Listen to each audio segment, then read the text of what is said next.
Oke, Pak Gun-Gun bisa dengar saya, Pak? Baik, baik, Ya, sudah, oke, sudah, Pak. Silakan, Pak. bisa, Sudah jelas, Pak. Silakan. sudah, Ya, oke, Pak. jelas, oke. Jelas, jelas. Oke. Terima kasih. Ya, Saya lanjutkan di Pak. mana Ya, oke. ya Oke, Pak. Silakan. tahun 1975 saya join kapal dengan kapal Jerman di ya, waktu itu masih Jerman Barat dan di kapal, dan itulah pelalaian yang terakhir dari dari Jerman ke Norway, terus ke Kanada, ke Amerika. Di Amerika terus sampai di Amerika Selatan, sampai Guyana, sampai Venezuela, dan kembali lagi ke Amerika, ke Miami. Dari Miami, jadi setengah dari dunia ini sudah keliling semua. Jadi belum keliling semua. Dari situ dah peristiwa terakhir, yaitu di satu kapal yang namanya kapal Mimi, milik Presiden Amerika, berbendera Panama, dan ownernya atau pemilik kapal itu adalah Amerika. Kemudian terjadilah suatu peristiwa. Kalau tidak salah itu di 11 Oktober tahun 1975 di atas kapal terjadilah pembunuhan. Saya bunuh itu 4 orang Jerman, dan 4 kapal itu saya kasih tenggelam di Bermuda Triangle, di segitiga Bermuda.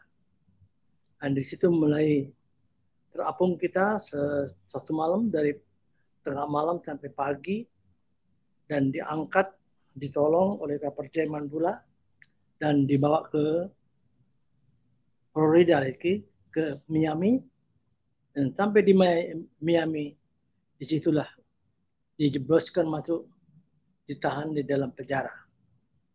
Nah, penjara pertama adalah immigration jail, itu penjara imigrasi.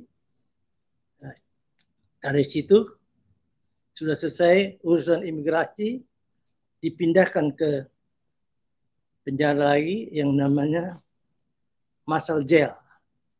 Marshall Jail ini tempatnya orang-orang yang kriminal di Amerika yang menanti hukuman mati di Marshall Jail ini. Dari situ dipindahkan lagi ke penjara yang lain di Broward County Jail, ya, sampai bulan Desember 1905. Nah, dalam keadaan susah, dalam keadaan sedih, dalam keadaan tidak ada harapan, dan yang namanya pembunuh itu tidak ada damai, yang ada ketakutan. Dan untuk supaya jangan kelihatan takut, maka setiap hari senyum tapi terpaksa. Itulah senyum yang munafik. Nah, kemudian dari situ mulai saya berpikir, di Marshall Jail ini, di sana waktu itu masih ada TV warna black and white, hitam putih, tapi ditaruh di luar sel. Jadi itu yang kita lihat tiap malam, tiap hari. Tapi ya, namanya lagi susah begitu, tidak ada yang enak dilihat. tidak ada yang enak didengar. Yang ada gundah gulana, sedih, bercampur aduk dengan ketakutan dan lain sebagainya. Akhirnya pindah lagi di Broward County Jail di lantai yang kelima, sel nomor 5. Nah, di sana banyak tahanan dan narapidana dan selnya satu-satu. Ya, puji Tuhan. Yang pada hari yang pertama pagi ada orang datang. Orang datang pakai baju putih, rambutnya putih, orangnya putih. Datang di depan sel saya. Loh, ini orang masuk dari mana? Padahal semua pintu-pintu udah kunci semua. Nah, di situ dia sapa saya. Dia bilang, selamat pagi Pak Gun dalam bahasa Inggris. Good morning. Saya katakan, ya, good morning. Terus dia ketawarkan orang ini tentang surga. Dia tanya saya, maukah Anda masuk ke surga? Loh, sejahat-jahat manusia tidak ada yang mau masuk neraka. Akhirnya saya bilang mau. Nah, dia tawarkan lagi yang kedua. Saya berdoa untuk Anda. Ya, yang namanya doa itu kan tujuannya baik. Karena tujuannya baik ya silakan. Dia berdoa dalam bahasa Inggris panjang lebar. Saya nggak ngerti doanya. Yang saya tangkap hanya yang terakhir aja. In the name of Lord Jesus Christ. Amin. Oh, di situ mulut saya terbuka. Mulut saya terbuka. Saya bilang, saya minta Alkitab itu. Saya diberikan Alkitab. Alkitab yang namanya Alkitab Gideon. Inilah Alkitabnya. Puji Tuhan. Akhirnya dia bawa itu Alkitab seminggu kemudian. Ya patang. Ini Alkitabnya, silakan baca. Nah, saya baca dari Kejadian sampai kitab Wahyu. Semua titik komanya sudah habis baca semua. Tapi satu ayat pun tidak bisa mengerti. Apa tujuannya, apa katanya, pokoknya tidak bisa mengerti. Tapi saya antusias untuk baca dan baca. Ya, puji Tuhan. Akhirnya masuk di ruang pengadilan. Ya, pengadilan internasional yang dihadiri oleh 4 negara, yaitu Jerman, Amerika, Panama, dan Indonesia.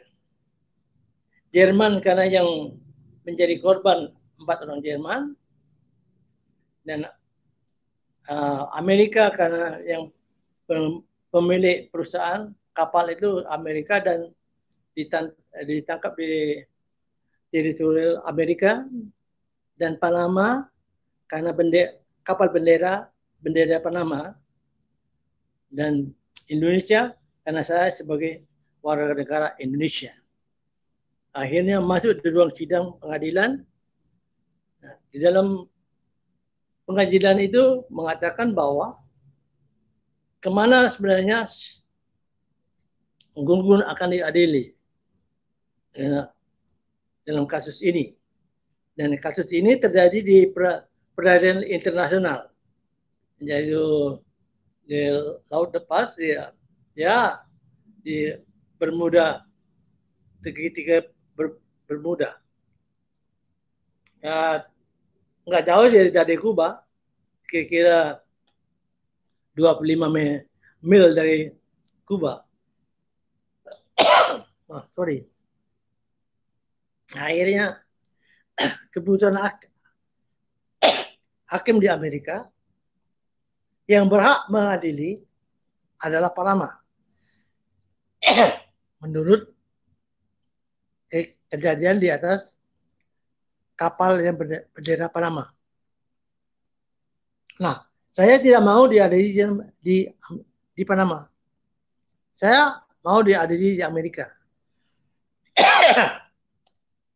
Bagaimanapun Amerika hukuman mati ke seumur hidup, apapun hukumannya masih lebih keren sedikit kali Amerika. Akhirnya tidak dikirim ke Panama. Akhirnya saya nggak mau ke Panama. Tapi dengan satu pengacara yang namanya Dr. Roy Konas, orang Amerika, yang mengatakan bahwa Gun-Gun lebih bagus kamu ke Panama karena di Panama tidak ada hukuman mati, yang ada seumur hidup. Tapi saya katakan bahwa lebih baik mati di Amerika daripada seumur hidup di Panama. Sama juga mati pelan-pelan kalau di Panama. Akhirnya pengacaranya tidak mau hilang akal. Dia bujuk saya. Hanya masih bulan Januari tahun 1976. Dia datang dari bujuk saya supaya mau ke Panama. Nah, akhirnya udah saya coba. Begitu saya yang saya mau. Langsung dimasukkan naik pesawat dari Miami ke Panama, sekitar 3 jam lah penerbangan. Sampai di Panama, langsung dijemput sama polisi Panama, terus langsung dimasukkan dalam penjara bawah tanah, sel, dikurung di situ. Di situ mulai saya putus asa.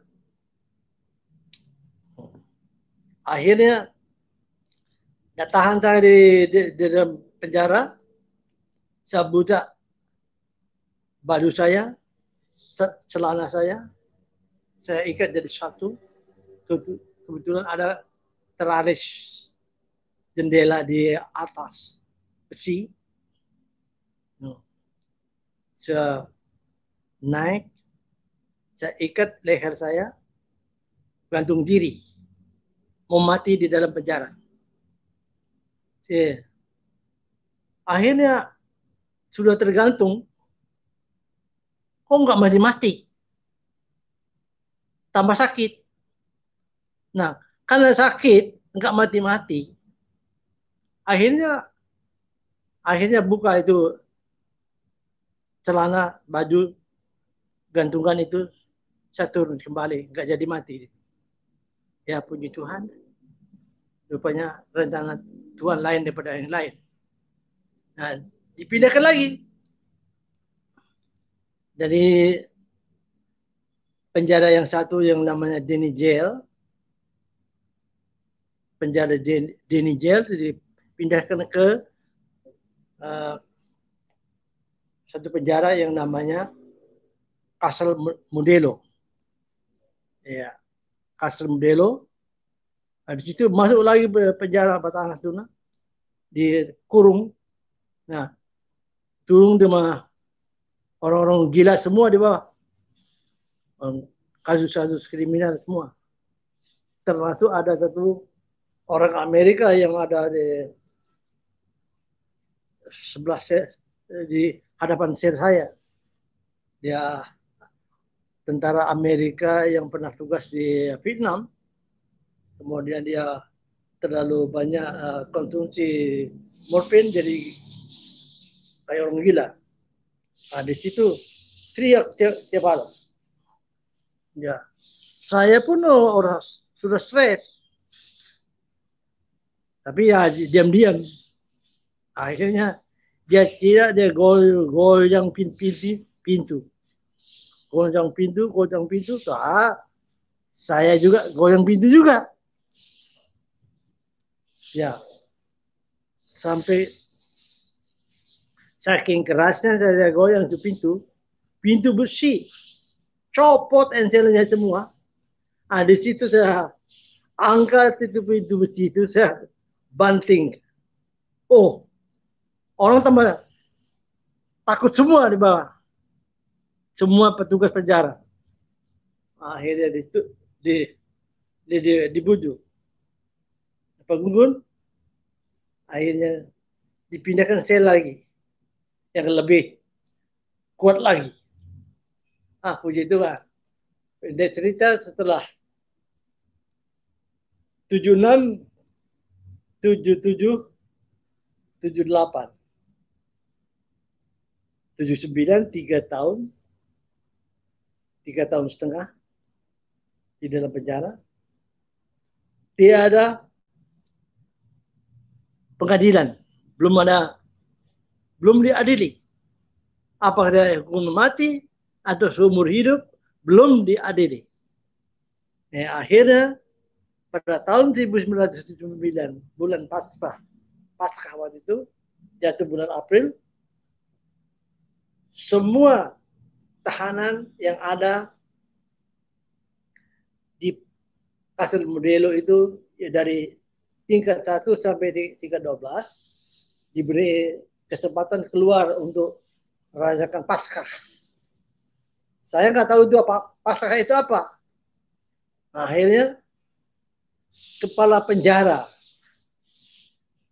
Tuhan gerakkan hatinya pada penjara ini untuk buka sel saya.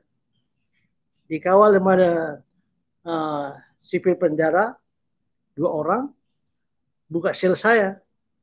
Dia bilang, silakan Pak Gunggun ikut Paskah. Saya mau lihat dunia luar kan, kayak apa di luar ini. Akhirnya saya keluar, saya dikawal 2 polisi penjara, kiri kanan. Saya duduk paling belakang dekat pintu, dikawal oleh 2 polisi penjara. Nah, disitulah pertama kali tahun 79 saya mendengar seorang pendeta khotbah tentang Paskah. Ya. Dan khotbahnya itu terus saya catat yang mengatakan yang terakhir khotbahnya. Dia khotbah seperti bahasa Spanyol, tapi akhir-akhir khotbahnya saya dengar seperti bahasa Indonesia. Itu heran sekali saya. Kenapa ini pendeta ini kok bisa bahasa Indonesia? Akhirnya dia ambil itu ayat sampai saya hafal itu ayatnya. Iya. Itu di dalam 1 Timotius 1 ayat 15. Perkataan ini benar dan patut diterima sepenuhnya. Kristus Yesus datang ke dunia untuk menyelamatkan orang berdosa. Dan di antara mereka akulah yang paling berdosa. Kalau dalam bahasa Inggris lebih dalam lagi. I am the deep of the sinner. Aku adalah kepala daripada orang berdosa. Puji Tuhan. Yesus Kristus datang untuk mencari dan menyelamatkan orang berdosa. Terus dia tantang. Dia minta supaya siapa yang terima Yesus, siapa yang percaya Yesus, dosanya akan diampuni, akan diselamatkan. Tidak ada yang maju. Karena di dalam penjara itu semua Kristen semua. Kristen Katolik, Kristen Protestan, pokoknya Kristen lah semua. Yang Kristen. Yang di dalam penjara. Yang ikut Paskah itu. Akhirnya cuma saya sendiri yang bukan Kristen. Sepertinya ayat itu, pendeta itu berbicara, seperti saya yang ditunjuk supaya maju. Akhirnya saya berdiri, saya takut sama dua polisi penjara, dua orang itu. Saya lihat, kok polisi tidak bergerak. Oh, saya lari pelan-pelan ke depan. Ya, cukup jauh juga. Sekitar 75 meter apa lebih ke depan. Karena penjara penuh dengan narapidana. Dan orang Kristen semua. Akhirnya sampai di depan mimbar, saya nggak kuat berdiri. Saya tahan supaya tidak ke bawah, tidak jatuh. Tapi saya nggak kuat berdiri. Akhirnya saya tersungkur sampai di lantai, muka sampai di tanah, di lantai. Nah, di situ saya melihat satu penglihatan yang mata saya tertutup. Tapi semua dosa masa lalu itu, dari yang kecil sampai yang besar, dari timur ke barat, dari semua dosa keliling dunia, semua Tuhan perlihatkan dosa. Di situ saya bersiap, berseru, Yesus, tahu Engkau adalah Tuhan. Saat ini tolong ampuni semua dosaku semua ini. Aku terima Engkau menjadi Tuhanku, menjadi juru selamatku. Saya nggak tahu kok saya menangis. Air mata keluar semua. Rupanya nangis bukan karena sedih, bukan karena sakit. Nangis karena penuh sukacita karena dosa saya diampuni. Semua dosa yang ditebangkan jauh. Akhirnya pendeta itu rupanya tumpang tangan. Dia tumpang tangan dan satu hal yang sangat luar biasa, terjadi satu hal yang belum pernah saya rasakan. Dan baru disitulah saya rasakan damai dan sukacita. Ya, selesai ibadah Paskah, saya dikembalikan ke sel lagi, dikunci lagi. Ya, puji Tuhan. Akhirnya di dalam sel saya merenung.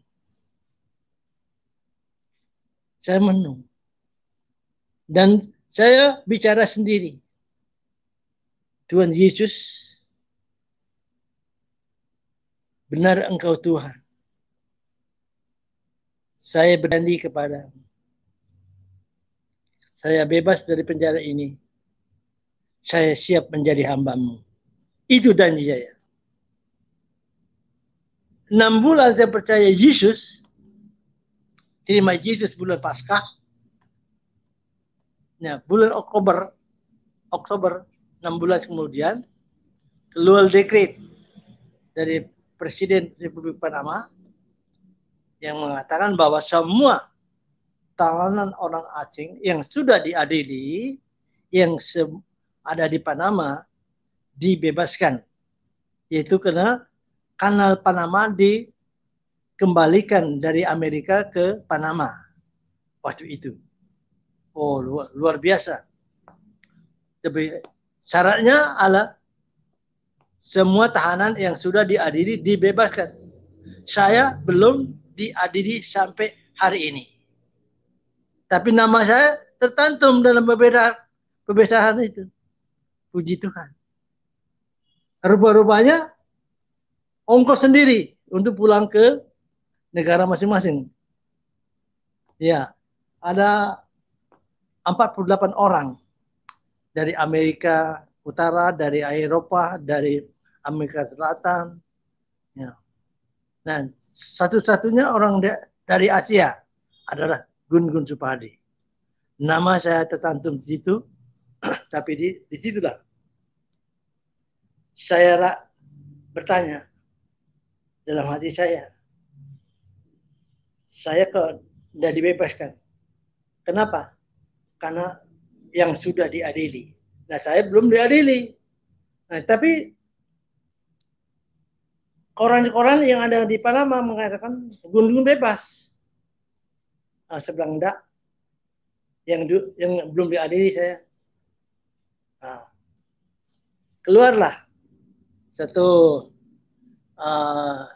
statement bahwa Gun bebas harus pulang ke Indonesia.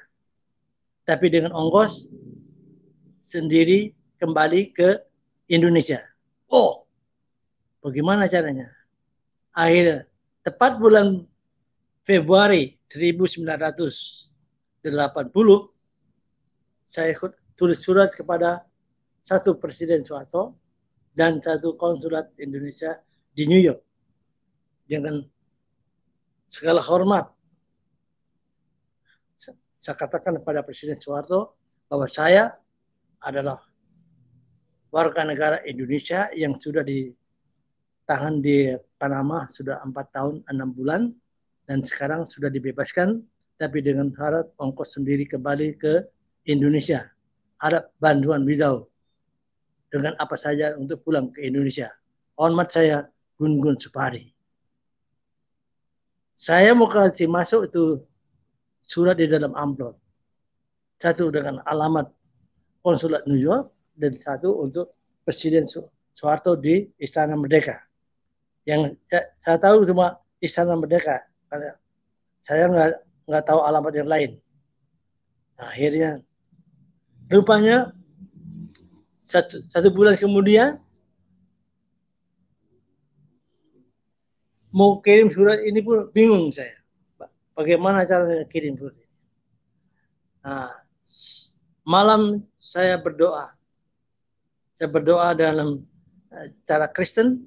Saya minta Tuhan Yesus, kalau betul saya bebas, saya minta supaya saya dipulangkan ke Indonesia dengan apa saja.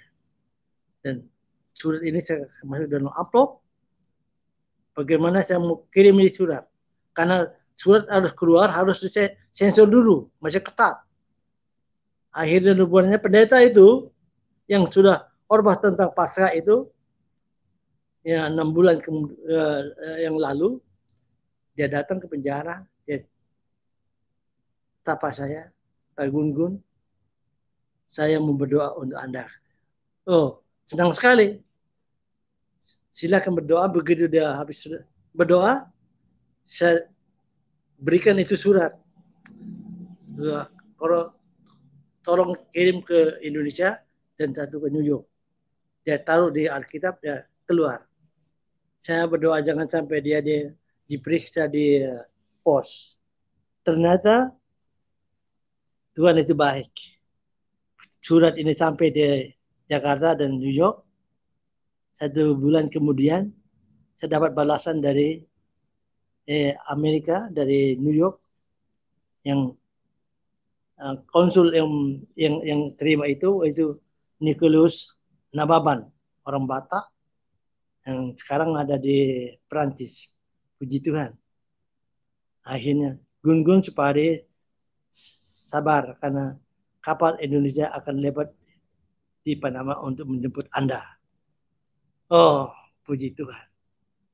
Saya tunggu tuh tepat 1 tahun sudah terima Yesus bulan April, dan bulan April tanggal 12 1980 kapal Indonesia, bendera Indonesia, namanya Jatiluhur, milik Jakarta Duit, singgah di Panama. Sebenarnya dia pulang lewat Suez, lewat timur, lebih cepat, lebih efisien. Tapi karena ada orang yang penting di Panama untuk pulang ke Indonesia, ditelek. Dulu belum ada handphone, ditelek langsung dari kedutaan Indonesia yang ada di New York. Anak Jatiluhur pulang ke Indonesia lewat Panama karena ada orang penting yang ada di Panama untuk pulang ke Indonesia. Oh, orang penting. Akhirnya tepat 1 tahun setelah terima Yesus, kapal ini tiba. Langsung diumumkan di dalam penjara, Gun bebas. Diumumkan di speaker dan semua penjara dengar. Nah, di situ saya melihat bahwa Tuhan itu sangat baik. Mujizat terjadi. Gun bebas. Bebas dan bebas. Akhirnya dibawa ke kapal dari penjara Panama sampai ke kapal. Begitu sampai di kapal, orang di kapal itu semua kaget. Kenapa? Karena mereka tahu bahwa saya sudah dihukum mati. Ternyata masih hidup. Nah, dari Panama sampai Surabaya, pelabuhan pertama, 1 bulan penuh melalui Pasifik, terus ke Surabaya. Dari situ dia mengalami satu hal sangat luar biasa. Nah, sampai Surabaya hari Sabtu tanggal 16 Mei 1980, 40 tahun yang lalu. Haleluya. 40 tahun yang lalu. Saya rindu bagaimana gereja. Bagaimana cara orang ibadah di dalam gereja. Rindu saya. Bagaimana orang beribadah di gereja. Saya ada teman satu yang namanya Rudy Pitoi yang sekarang masih hidup, dia ada di Manado sekarang. Ya, puji Tuhan. John, tolong kita temenin saya mau ke gereja. Oh, ayo cari gereja, di mana gereja ini. Yang pokoknya jam 8 ada gereja yang buka, masuk. Pas dari becak kita dari pelabuhan Jakarta lalu Surabaya, dari becak sampai dari Palembang. Nah, Palembang ada gereja buka. Nah, saya nggak lihat mereknya gereja. Begitu buka, anak-anak kecil semua di dalam. Begitu saya buka pintu, anak-anak itu lari semua, berteriak, ketakutan. Karena orang gila masuk. Katanya. Ya, waktu itu rambut saya 85 cm. Nah, jenggot seperti yang Anda lihat seperti hari ini. Iya, jenggotnya. Bahkan lebih panjang lagi. Nah, 4 tahun 6 bulan dia pernah cukup jenggot. Ya, puji Tuhan. Akhirnya, kan anak-anak kecil, rupanya itu sekolah minggu rupanya. Akhirnya saya keluar dari situ, saya masuk ke belakang, lihat pendeta. Oh, pendeta kan lagi jadi bersiul-siul dari mukhotbah. Rupanya kebaktian umum jam 10 pagi. Hanya pendeta ini lagi merenung dari inspirasi. Saya katakan, selamat pagi pendeta. Dia cuma lihat dari atas ke bawah. Dia enggak sapa, enggak sahut juga. Akhirnya kedua kali saya selamat pagi Pak Pendeta. Dia lihat lagi dua. Akhirnya saat itulah hati saya kok tergontang. Pak Pendeta, saya minta dibaptis. Oh, kaget dia. Kok minta dibaptis? Nah, ini dia lihat saya. Sudah bertobat, kata. Oh, sudah Pak Pendeta. Oh, iya. Siapa nama kamu? Gungkus baru. Kaget lagi. Karena koran yang dia baca pagi itu ada Jawa Pos.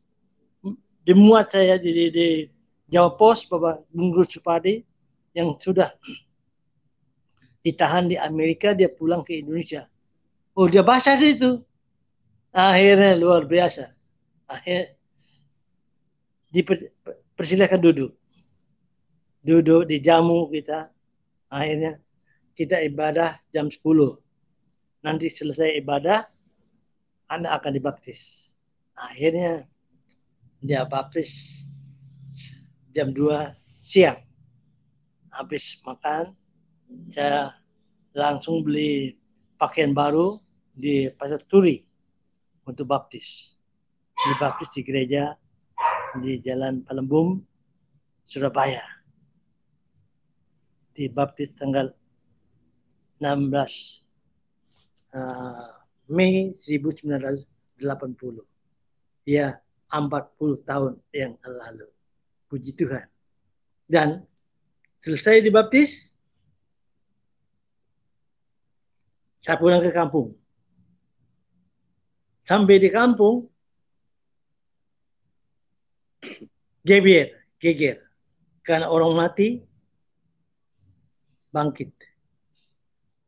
Orang hilang, kembali lagi. Sampai ibu saya sampai pintang. Dia nggak tahu saya sudah Kristen. Karena di kampung saya tidak ada orang Kristen. Baru satu-satunya saya yang jadi Kristen sampai hari ini. Ya, puji Tuhan. Akhirnya 1 bulan di situ saya kembali ke Surabaya, masuk sekolah Alkitab di Surabaya. 9 bulan selesai sekolah Alkitab, 9 bulan di Surabaya. Kemudian saya ditawarin. Sebenarnya yang mau ke Papua sudah jalan, sudah jadi. Tahu-tahu ada pendeta dari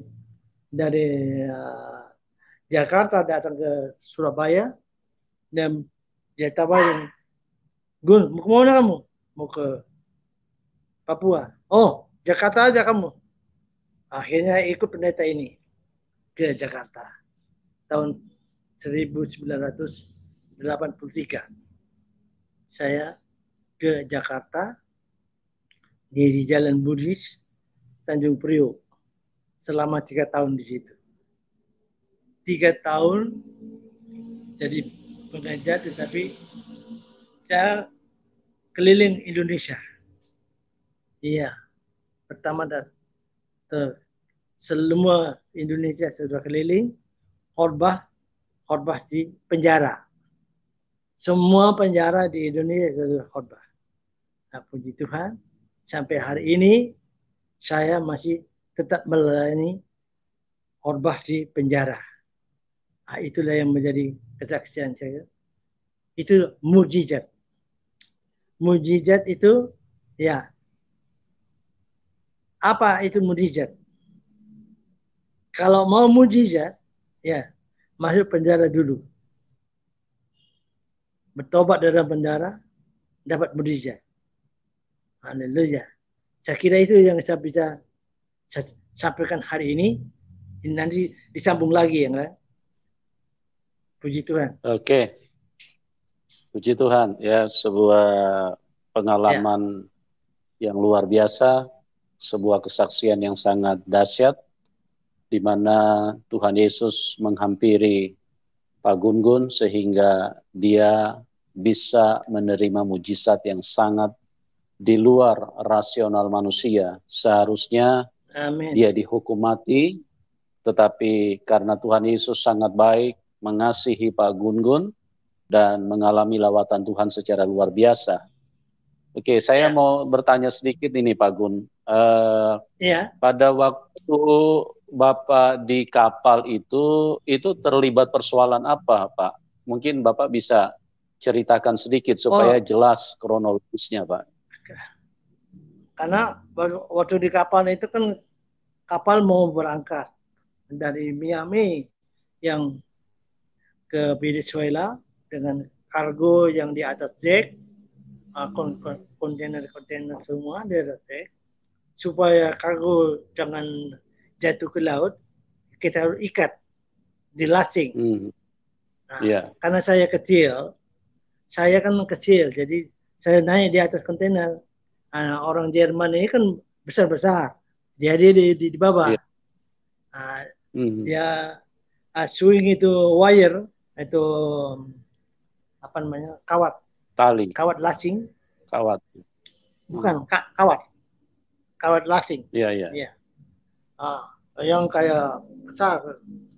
Akhirnya tidak sadar, memang tidak kena mata saya.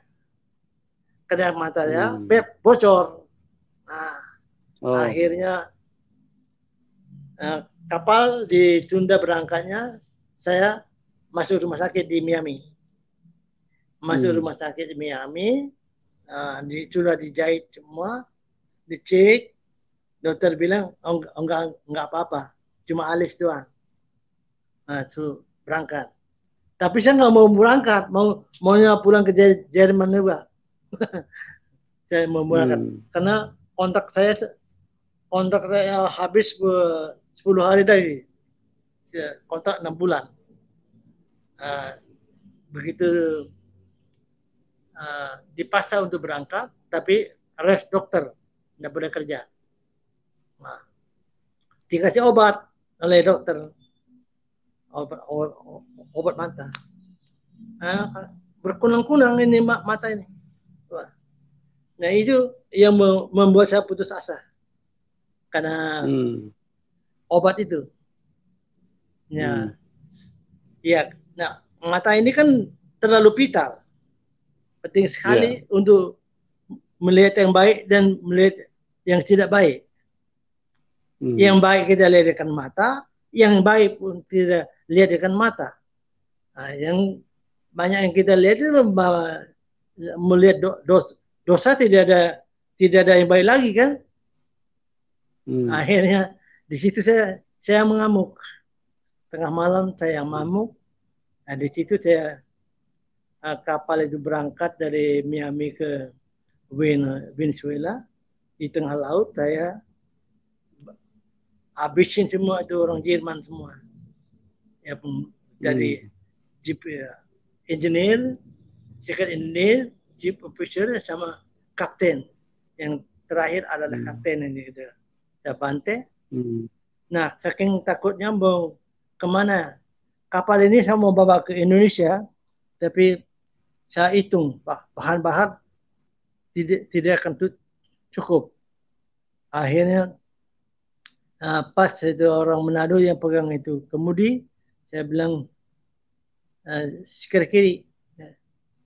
Saking gugupnya dia, takutnya saya pegang pisau.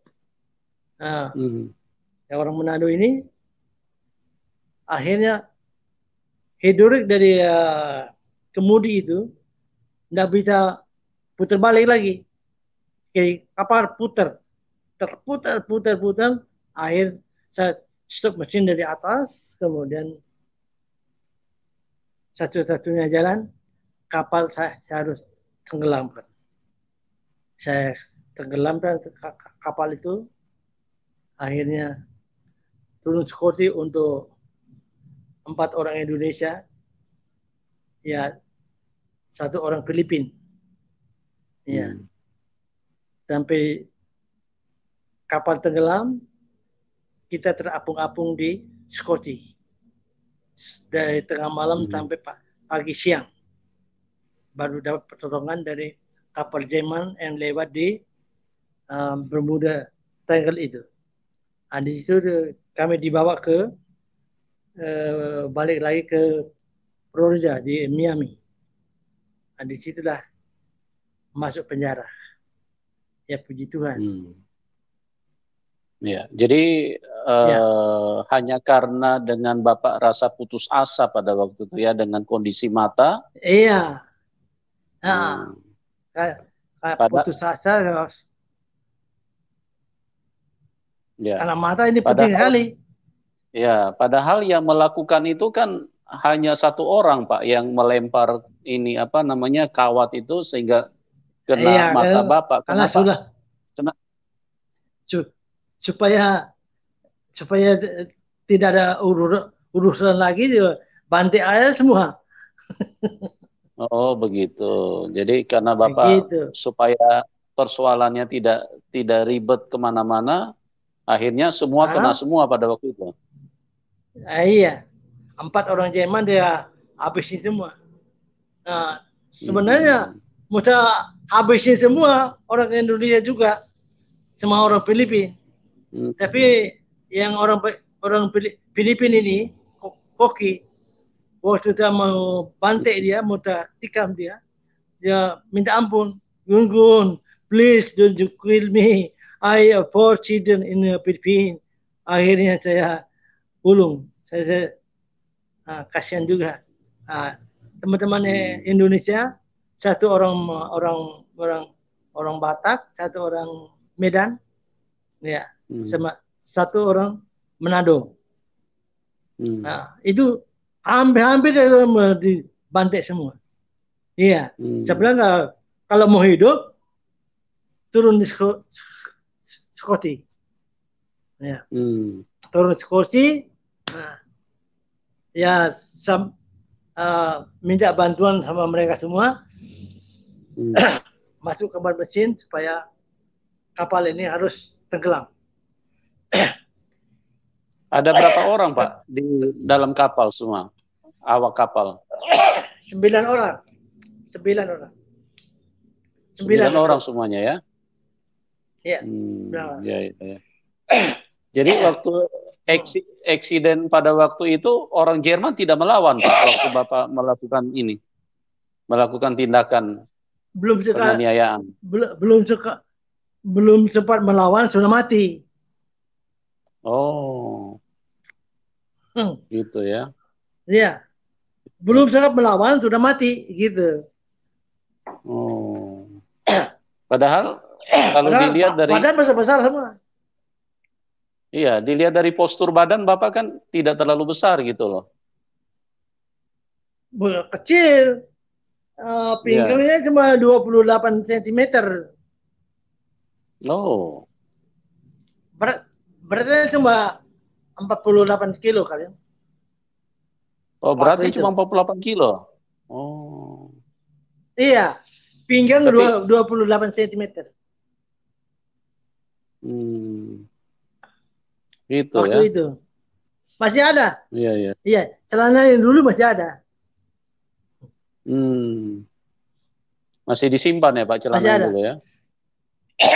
Ya, Hmm, karena itu yang saya pakai turun dari kapal, masih hmm. saya simpan. Bisa dicerita nggak sedikit Pak, apa yang membuat Bapak bisa memiliki tenaga yang begitu kuat sampai bisa melakukan Itu ini dia. Pak? Ya. Ini rupanya kuasa kegelapan itu kalau di dalam kita melakukan kegelapan itu, tenaga itu menjadi ekstra kuat. Oh. Bayangkan tuh. Hmm, hmm, hmm. Iya, sampai Hmm, sampai itu orang-orang Indonesia itu, uh, hmm, dia takut semua. hmm, Orang Manado, orang orang Batak sama orang Medan itu besar-besar. Ditambah orang hmm, Filipina. Yang anehnya mereka nggak nggak bisa melawan saya. Luar hmm. biasa. Ah, hmm. Ya gitu dah. Gitu ya. Jadi Iya, ya. ini mujizat itu terjadi, ya bukan Hmm. karena kita berbuat baik, tapi Iya, ya. begitu kita percaya bahwa Yesus itu adalah Tuhan, ada di situ Iya. mujizat terjadi. Ya, Amin, makanya amin. saya katakan tadi, kalau mau mujizat masuk penjara dulu. Nah, Hmm. Pak, Iya, Pak Pak. Yusuf mau mujizat, Ya, masuk tapi jangan penjara masuk penjara dulu. dulu, Pak.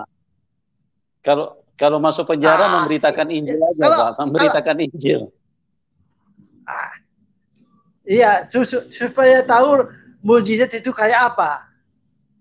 Iya, iya, iya. itu ber, itu bermujizat. Nah, Nah, kalau Iya. iya, jadi mujizat itu terjadi dengan ada satu peristiwa yang kita tidak bisa lakukan, Iya, tidak bisa iya. kita kerjakan. Nah, itu bermujizat. Kalau kalau Nah, tinggi itu badan ya. berapa Pak? Pak Gun? Tinggi badan. Ya 160 lah, Oh, berarti satu enam ini ya, puluh. secara manusia memang tidak masuk di akal ya, bisa memiliki kekuatan yang begitu besar Nggak, pada waktu itu ya. iya, Anda masuk akal, nggak masuk akal.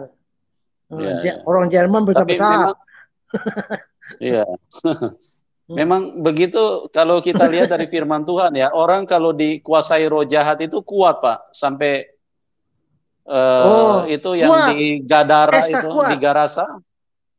Iya, iya, Nah, iya. iya, kuat. Ya, tapi lebih Ya. lebih kuat Tuhan Yesus. Amin, amin. Hmm. Tuhan Yesus di atas Nah, segala-galanya. wah, Bapak itu sebelum tidak ada lawan. sebelum berlayar, Bapak ya, Bapak pernah belajar ilmu nggak Pak sebelum Eh, berlayar Pak? Untuk isi badan pernah belajar ilmu nggak? Ilmu gaib gitu? saya punya bapak dulu sekarang matang juga dimandiin, apain gitu. Banyak Hmm. kan orang orang Hmm. orang orang orang pulau itu kan banyak-banyak kuasa kegelapannya. Ya. Hmm. Beragama tapi Ya, yang gelap dipelihara juga. ya, ya, ya, ya. Ya. Oke Pak, kita akan masuk ke ruang ini ya, Ya, ruang apa? Ruang diskusi. Nanti kita tampilkan dulu Bapak punya foto bagaimana ah, dimuat di koran pada waktu kejadian yang lalu ya Pak, supaya iya, iya. penonton bisa Oke. saksikan bahwa ini adalah kejadian yang memang tidak ada rekayasa dan semuanya itu terjadi dan dialami oleh seorang Pak Gun-Gun Supardi. Ya, kita Ini tampilkan ini ya. ini ini ini surat pembebasan dari penjara Oh, ini surat bahasa pembebasan dari Spanyol. penjara ya. Hmm. Ya, surat Ya, pembebasan ya. pembebasan dari penjara di Panama. Hmm. Nah, Ya, ini ini skoci ya, Scotty. Pak. Ini skoci. Waktu Bapak Ya, setelah menenggelamkan kapal itu ya. iya, Scotty. Saya nggak Oke, ada di oke. situ. Bapak di mana tuh posisinya tuh? Yang di depan. Oh, ada Scotty Scotty lain. Oh, Bapak di skoci lain. Oh. Ini Iya, skoci yang menyelamatkan ini ya, grupnya Bapak ya. iya. Oke, kita lihat lagi gambar selanjutnya.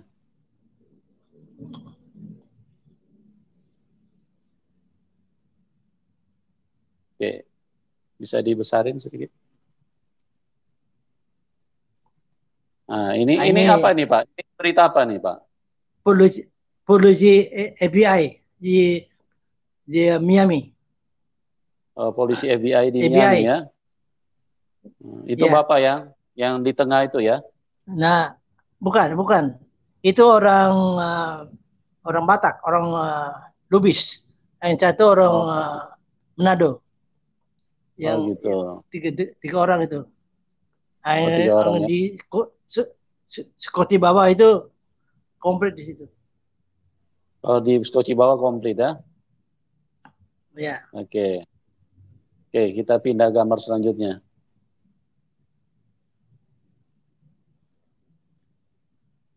Nah, ini apa nih Pak?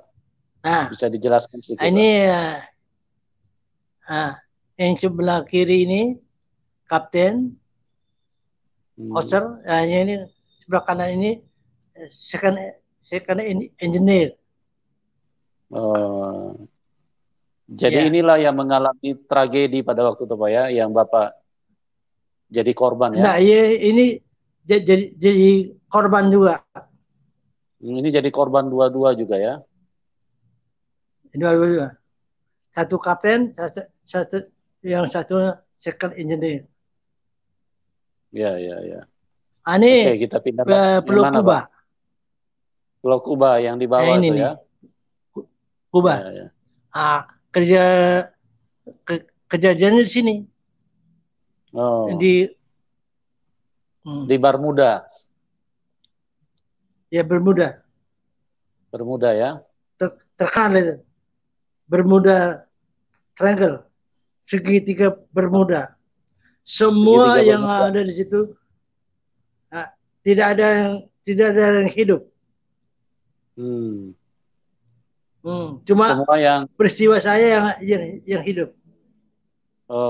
karena itu termasuk Ada lautan bukunya. yang hmm, Ya, itu ya. misteri. Tuhan Yesus Tuhan Hmm. Yesus dahsyat ya Pak ya. Bapak benar-benar Iya. diselamatkan, Ah, dipilih oleh Tuhan ya.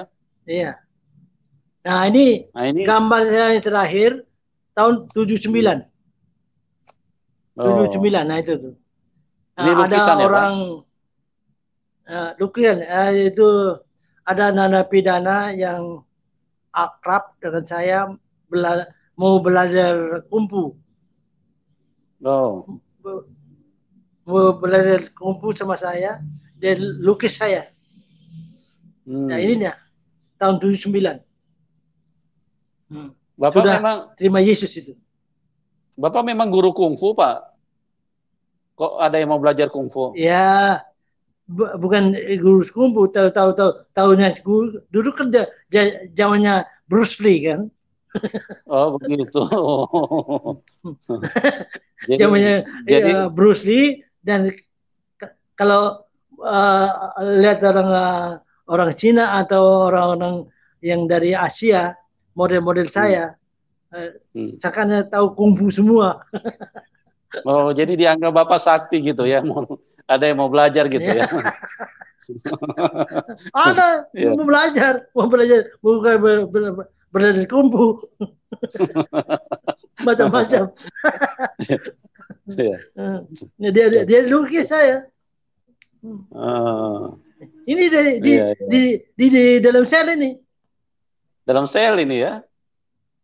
di dalam sel. Dia lukis Oke. saya. Oke, Ini oke. rambut 85 cm. Panjang itu Pak, hampir 1 meter. Berarti lewat lewat ini ya, lewat pantat ya Pak ya. Lutut. Lutut ya. Panjang Itu sekali saya, Pak, panjang iya, sekali. itu kan saya pakai konde itu. Oh Bapak kok. Untung, untung Bapak ada ini janggutnya Pak. Kalau nggak nanti dikira orang perempuan. Makanya pas corona ini kok saya bisa pelihara jenggot karena corona ini. Oh, Hmm. gitu Pas ya. Pak Yusuf mau minta kesaksian, pas lagi jenggotnya panjang juga.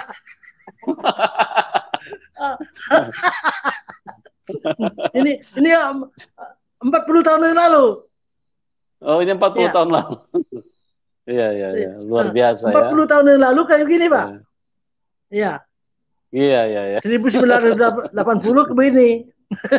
Nah, pas empat Luar puluh biasa. tahun baru Iya, jenggot iya. panjang juga. Iya, iya. Pak Gun bisa Ya puji dicerita Tuhan. sedikit Bapak waktu masih masih muda suka suka berantem ya, Pak? Oh, berantem terus ya. Berantem terus. Berantem terus ya. Berantem terus. Saya udah gasak itu orang Jawa, ya, orang Manado. Pokoknya berantem terus. Eh, orang Jerman sudah dibunuh, orang Italia sudah sikat, orang Mesir saya kan kena tipu sama orang Arab sana. Hmm. Saya hajar semua. luar luar biasa Ini Bapak. ya, Bisa mah. ini Beirut ini Hmm. di Beirut.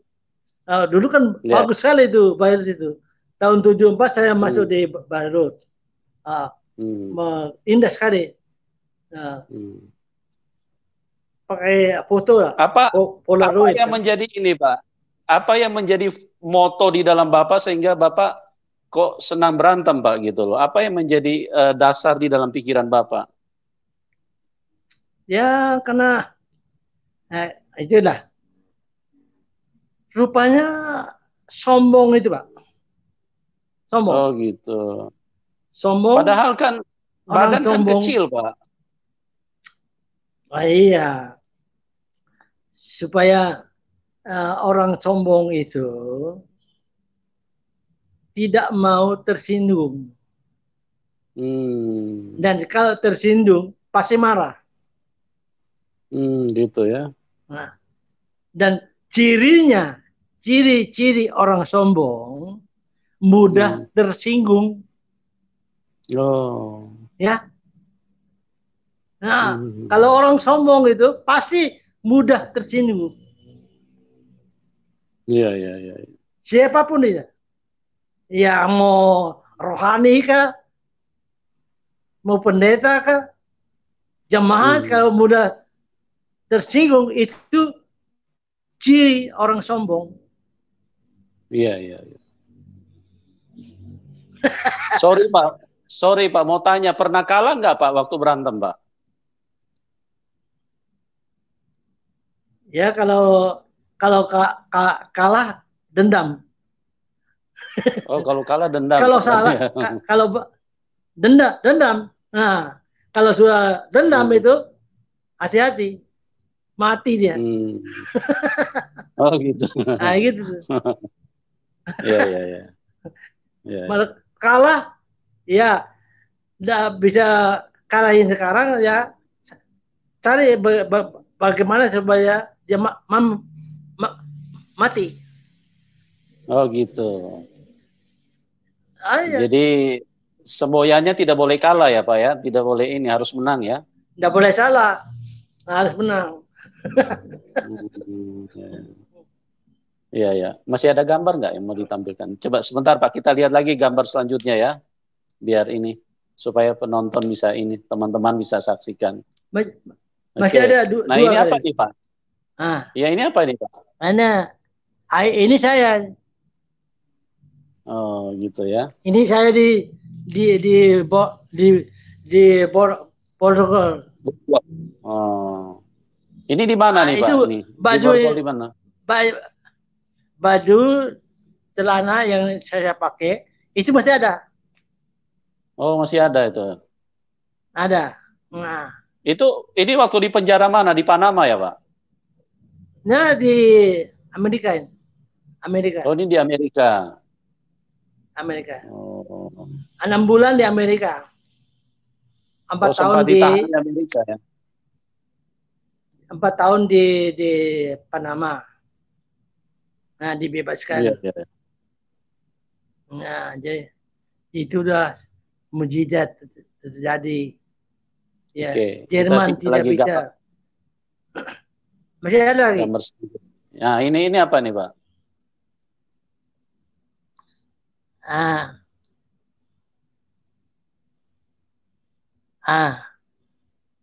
Ini saya. Ini anak kecil ini, anaknya dari Jeep engineer. Ya. Itu belum berangkat dari Miami, belum. Masih belum ya, Pak, di pelabuhan itu. Oke. Masih ada lagi. Oh, masih di pelabuhan ini ya. Oke, kita lihat lagi satu gambar. Ya. Ini, Pak? Bukan. Habis ya? Habis, sebentar. Habis. Ini nih, Pak, ini. Apa ini? Ini orang Manado nih. Udah habis. Oke, Pak. Oke, Pak, sebelum masuk interaksi saya mau tanya satu pertanyaan lagi, Pak. Bapak bilang waktu Bapak di penjara ada orang yang pakai baju putih, itu siapa ya, Pak? Yang datang terus Bapak minta Alkitab itu? Sampai hari ini saya lupa tanya namanya dan Mana alamatnya sampai hari ini nggak tahu. Misterius. Misterius ya. Saya kira itu malaikat Tuhan. Oh, jadi Bapak di Karena penjara itu di Amerika apa di Panama di tuh dalam Pak? Waktu di Amerika. Oh, di Amerika. Penjara Amerika itu ketat sekali. Ketat sekali. Pintu sudah terkunci semua. Sampai hari ini saya bertanya-tanya, Tuhan, siapa itu? Rupanya itu malaikat Tuhan. Iya. Karena kok dia tahu saya di dalam penjara itu. Iya. Yeah. Kok dia tahu saya di sel nomor 5 di lantai 5. Nah, dia tahu nama saya lagi.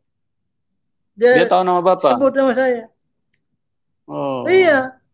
Kemudian padahal itu jam besuk nggak Pak? Enggak tahu hari. Kan tertutup semua. Enggak tahu hari. Oh, gitu. Jadi tidak ada yang boleh besuk ya pada waktu itu ya? Enggak ada, ini bukan Indonesia. Iya. Jadi tiba-tiba dia pakai baju putih. Semua putih. Rambutnya putih, celananya putih, sepatunya putih. Dia putih di semua balik ya? sel saya. Iya, putih semua. Dia tanya saya. Berapa menit Bapak ketemu dia? Pertanyaannya, sebentar saya 5 menit apa?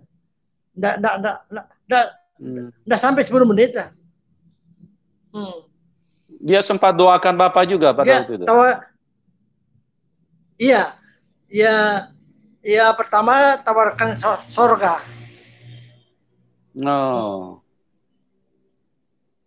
Maukah Anda masuk surga? Loh, kenapa kok orang habis bunuh orang ditawarkan masuk surga? Ya, sejahat-jahat manusia tidak ada yang mau masuk neraka kan? Oh, saya mau. Terus yang kedua, mau saya berdoa untuk Anda? Oh, silakan, go ahead. Karena saya tahu bahwa doa itu tujuannya baik kan? Kalau doa tujuannya jelek itu bukan doa. Sumpah serapah gitu itu. Ya. Iya. Oh, jadi berarti mulai dari Amerika itu Bapak sudah mulai menyaksikan mujizat Tuhan ya? Kuasa Tuhan sudah mulai terjadi di dalam Bapak ya? Ya, begitu masuk sel pertama itu sudah ada sinyal. Ada sinar gitu ya? Di dalam penjara, di dalam sel Bapak itu ya? Di dalam sel, di dalam penjara yang di Masarjel. Di Masarjel itu saya lagi merenungkan, kan lihat TV. Lihat TV itu semua dulu itu Michael Jackson masih kecil. Masih anak-anak, ia tampil di TV. Kemudian artis Hollywood itu tampil di TV. Saya pikir-pikir saya masuk neraka dengan yang cantik-cantik ini. Masuk neraka. Lewat itu sinar. Wah. Sinar begitu terang sekali, lebih terang dari matahari dengan satu suara. Allah juru selamat. Suaranya apa, Pak? Akulah juru selamat. Dia hilang. Sinar itu muncul dengan lewat saja dengan sesuara. Akulah juru selamat. Hilang. Oh, Bapak dengar Udah. audible di telinga. Audible di telinga suaranya, Pak. Eh, kelihatan kedengaran di telinga saya. Akulah Oh. juru selamat. Hilang. Waduh. Hmm. Tapi saya nggak ngerti apa itu juru selamat. Tapi saya nggak lupa Hmm. karena sinar itu kan, Kata-katanya nggak lupa ya. sinar. Hmm. Nggak lupa, akulah juru selamat. Sudah selesai. Hmm. Oh, dahsyat sekali ya kuasa Tuhan, kasih Puji Tuhan Tuhan. buat Pak Gun-Gun. Iya. Iya, iya. Wah, Itulah kebaikan saya Tuhan ya teman-teman. tidak pernah Ya, berpikir. terus, Pak. Hmm. Saya tidak pernah berpikir untuk menjadi Kristen. Apalagi menjadi pendeta, menjadi hamba Tuhan. Tidak pernah berpikir begitu. Yang saya pikirkan ada uang, ada Tuhan. Ya betul. Ya, Jadi ya, ya, ya. kalau ada Iya, uang, iya, iya. ada Tuhan. Nah itu tuh. Oh. Iya, iya, iya. Jadi pikirannya ini ya, Itu terbalik-balik ya, laut. Pak ya. Ah, iya. Iya, Uang ya ada Tuhan. iya, iya.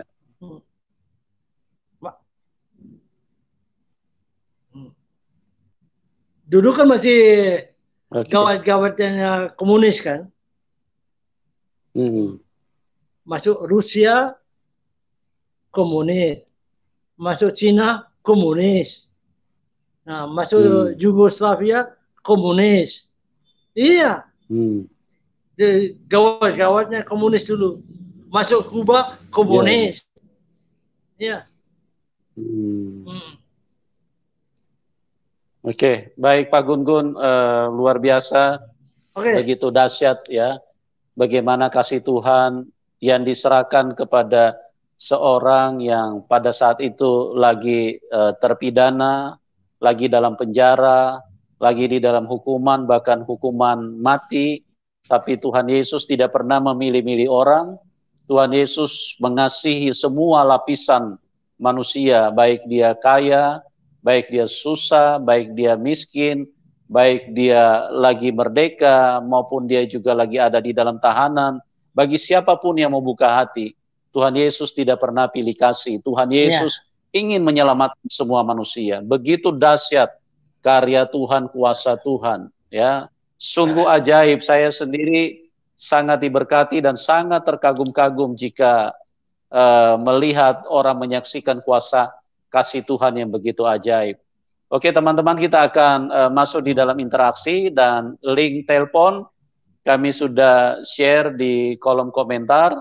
Silakan bagi yang ingin berinteraksi dengan Pak Gun-Gun, silakan bagaimana kesaksiannya kuasa Tuhan yang begitu sempurna di dalam apa yang terjadi dengan Pak Gun-Gun. Ya, dia tidak mengenal Tuhan Yesus, tapi Tuhan Yesus mengasihi dia, menyelamatkan dia.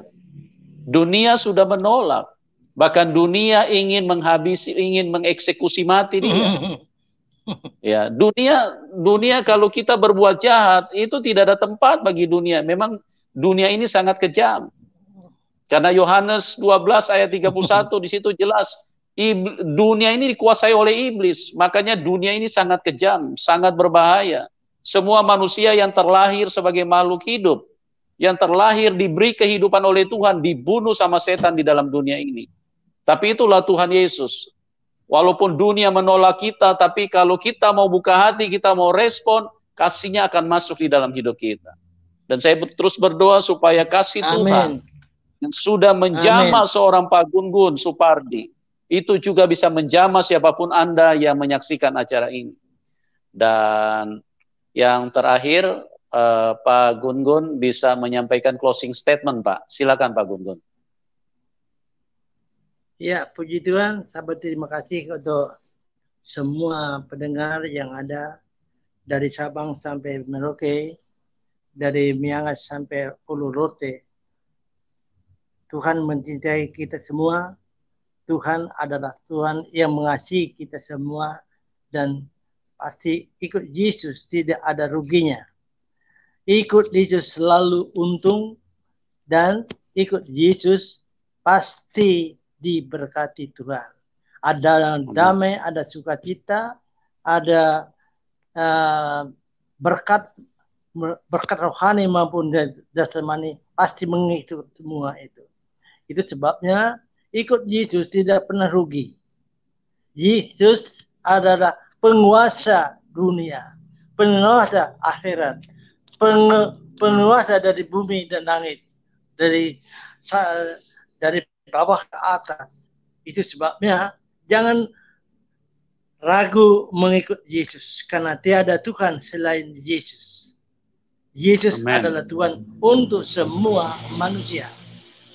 Amin. Ikut Yesus tidak rugi, karena Yesus adalah Tuhan dari semua manusia. Orang baik, Amen. Tuhan juga Yesus. Orang baik, orang jahat, Yesus tetap Tuhan. Orang benci, Yesus tetap Tuhan. Tidak pernah berubah menjadi Tuhan. Dia tetap Tuhan dari dulu, sekarang, sampai dia datang kembali, dia tetap Tuhan. Haleluya. Tuhan berkati. Selamat malam, Tuhan berkati.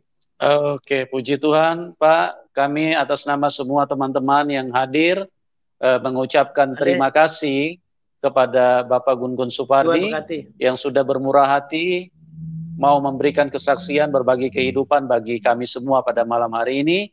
Doa kami Bapak terus diberi kekuatan, kesehatan, roh, jiwa, dan tubuh untuk bisa bersaksi dan menjadi saluran berkat bagi banyak orang, supaya sebanyak mungkin manusia bisa mengenal Tuhan Yesus, dan khususnya bagi orang-orang yang terpinggirkan, orang-orang yang terbuang, orang-orang yang tertolak, orang-orang yang hidup di dalam kejahatan, orang-orang yang sangat masuk ke dalam dunia hitam.